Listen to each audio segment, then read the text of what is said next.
Hello students, class 5 chapter number 5 class 6 के बारे में बात कर रहे हैं हम।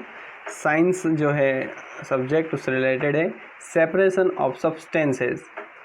सब्सटेंस यानी कोई चीज़ लेते हैं, किसी पर्टिकुलर किसी ऑब्जेक्ट की बात कर रहे हैं जो हमें उनमें से कोई चीज़ सब सेपरेट करना है।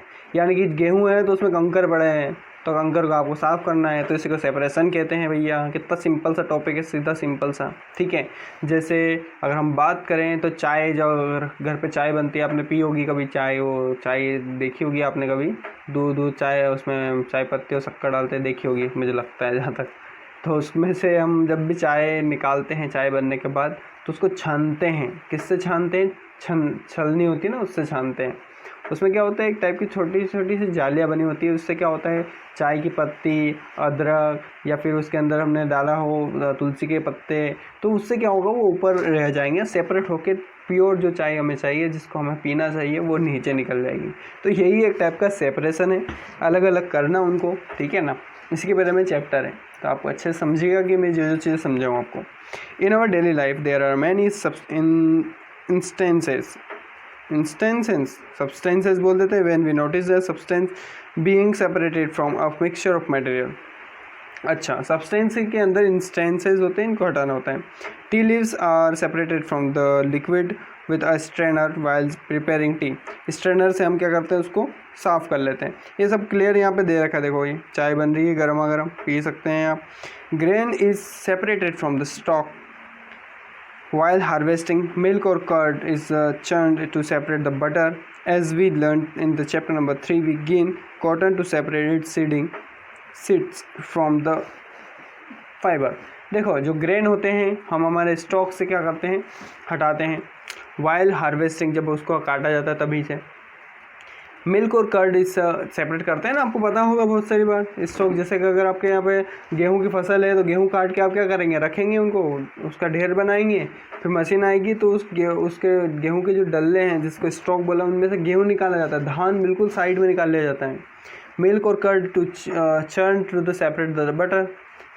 दूध को और दही को अलग करके बटर निकाला जाता है, समझ रहे हो, ठीक है।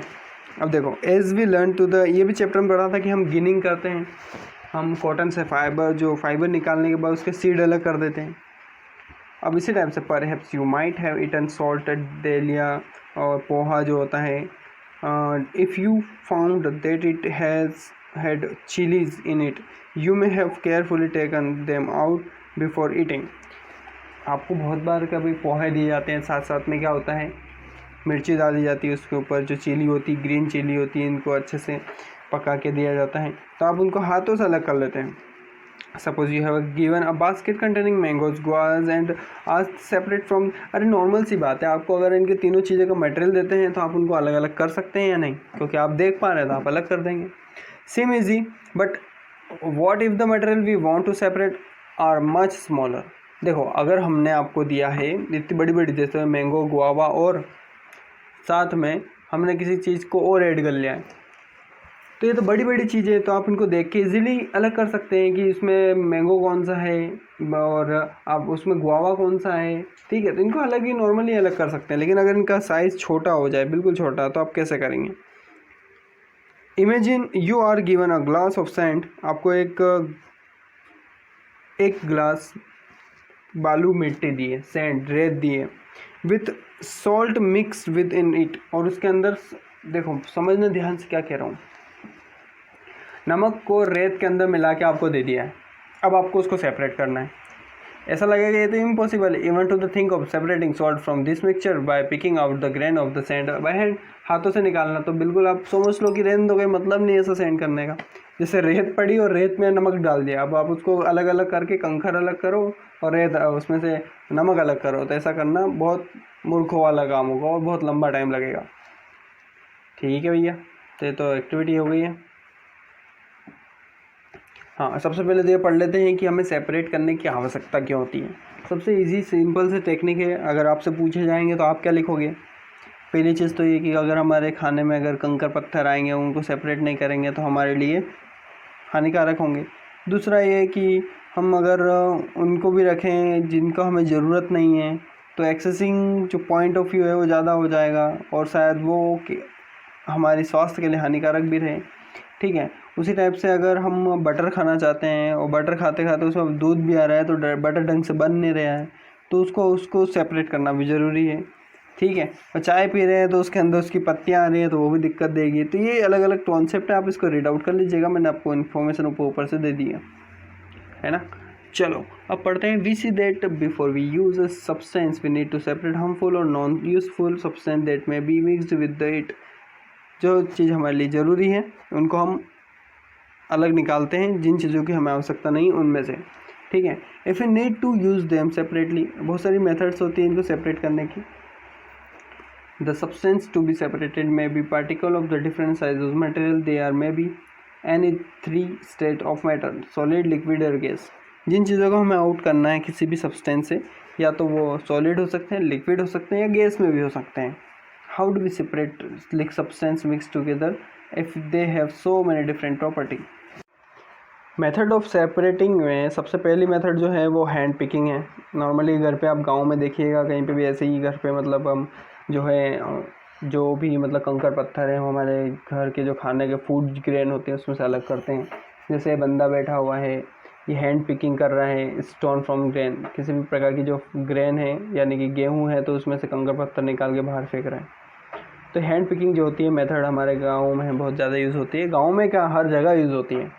Seeds of pepper are this piece of the husk broken grain and particle of the grain. Normal बहुत सारी चीज़ इसको पढ़ना आपको पढ़ना चाहिए क्योंकि इसमें कोई ज़्यादा ऐसे कोई डिटेल नहीं है जो आपको बिल्कुल समझाओ। देख के समझ में आ रहा है हैंड पिकिंग नॉर्मल किसी प्रकार के ग्रेन में से आप इनके स्टोन को आउट करें।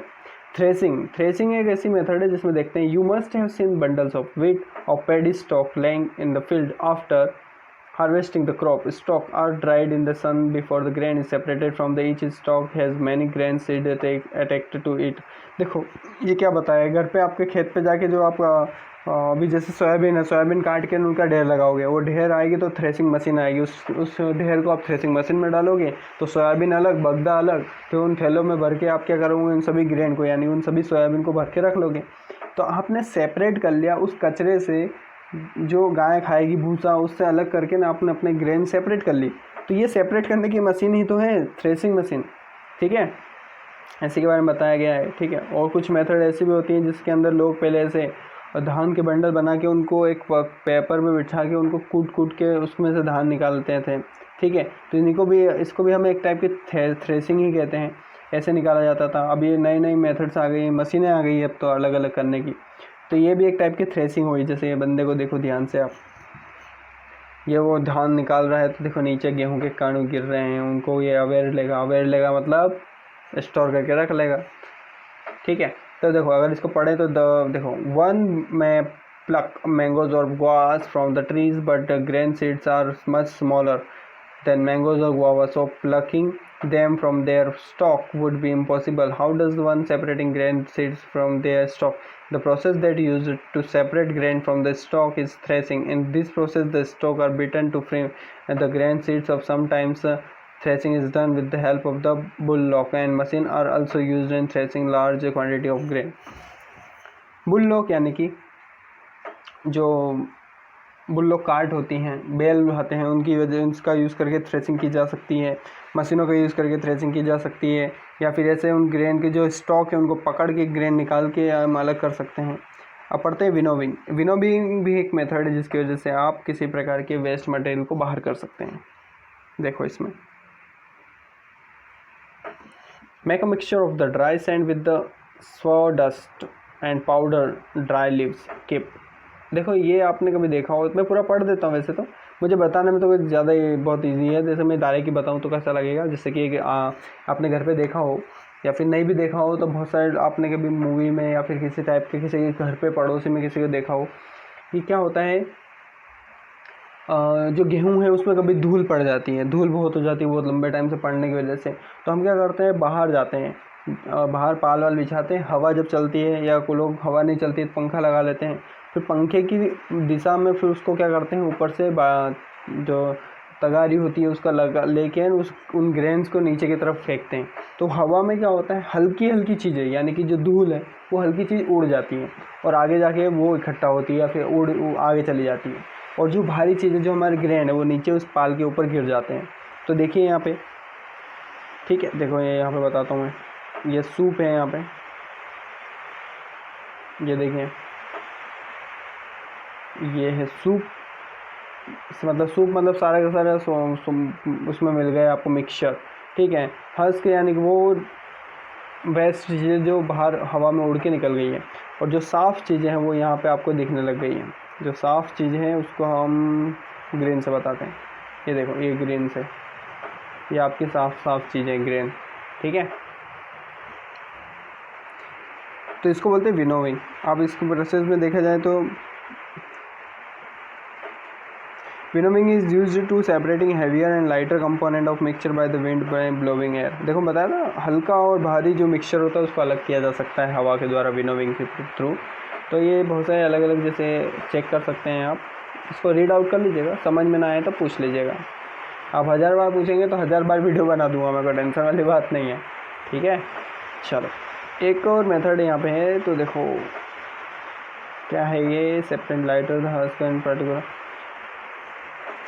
सीविंग पढ़ लेते हैं। सीविंग भी एक ऐसी मेथड है जिसकी वजह से आप क्या कर सकते हैं, आप उनको छलने से छान सकते हैं। जैसे sometimes we may wish to prepare a dish with the flour and we need to remove impurities and bran that may be present in it। तो मतलब आप कभी देखे होंगे जो आटा जब हम गूंदते हैं तो आटा गूंदने से पहले जो आटा हम क्या करते हैं उसको छलने से छानते हैं। तो उससे क्या होता है, आटे के अंदर जो भी इम्प्योरिटी से जो हमें चाहिए नहीं, जो कचरा है या फिर कोई डंठल है, तो वो सब बाहर निकल सकते हैं और क्लियर आटा हमें मिल जाएगा। अभी आपको बैकग्राउंड नॉइज़ में बारिश की बूंदों का आवाज़ सुनाई दे रही होगी क्योंकि बारिश बहुत अच्छे से हो रही है, और अच्छे से हो जाए ज़्यादा अच्छा है, पानी कम गिरा इस साल। पढ़ते हैं आगे, पढ़ने पे आते हैं, फोकस करते हैं। We need to remove impurities and bran that may present in it. What do? We use a sieve and pour the flour into it. Sieving allows the fine flour particle pass through the holes of the sieving while the bigger impurities remain on sieving. मतलब यही बताया गया है कि जो भी कचरा होता है वो तो निकल जाता है, बड़ी चीज़ें जो ऊपर रह जाती है और छोटी छोटी चीज़ें जो खाली फालतू होती है नीचे निकल जाती है। ये देखो छलने से छाना जा रहा है, सीविंग बोलते हैं इसको रीड आउट कर लीजिएगा, कोई ऐसा कुछ खास नहीं है। एक बार पढ़ के बता दो कितना खास है। देखो अब बैग फुल वेट जो गेहूँ है उसमें poured in the slanting in sieves, उसको हम क्या करेंगे, उसके अंदर डालेंगे छलनी के अंदर और उसको हिलाएंगे सीव के अंदर। Sieving removes place pieces of stone, छोटे छोटे जो पत्थर होंगे बारीक बारीक जो उसके मिक्स हैं वो अलग हो जाएंगे। Stock and husk they may still remain with the wheat and after threshing and winnowing. हवा के द्वारा भी उसको हटाया जा सकता है, थ्रेसिंग करके भी उसमें से साफ कर दिए जाते हैं, और उसके बाद जो कचरा बच जाता है हम उसको छलने से इस टाइप से छान के उन लोगों को अलग कर लेते हैं। बड़ा सिंपल है, आप इसको रीड आउट कर लेगा, बहुत सिंपल है ये। इस टाइप से आप ये भी एक करते हैं, आपने कभी देखा हो कि गिट्टी होती है तो बड़ी अलग करना है, छोटी रेत अलग करना है, तो इस टाइप से करते हैं, ठीक है। तो इस चैप्टर में हमने बहुत सारी चीज़ें डिस्कस करी है। आज के लिए इतना ही, आगे हम पढ़ेंगे कि सेडिमेंटेशन, डिकेंटेशन और फिल्ट्रेशन क्या होता है, सारी चीज़ें हम डिस्कस करेंगे। आज के लिए इतना ही चैप्टर नंबर 5 में। Okay, bye bye.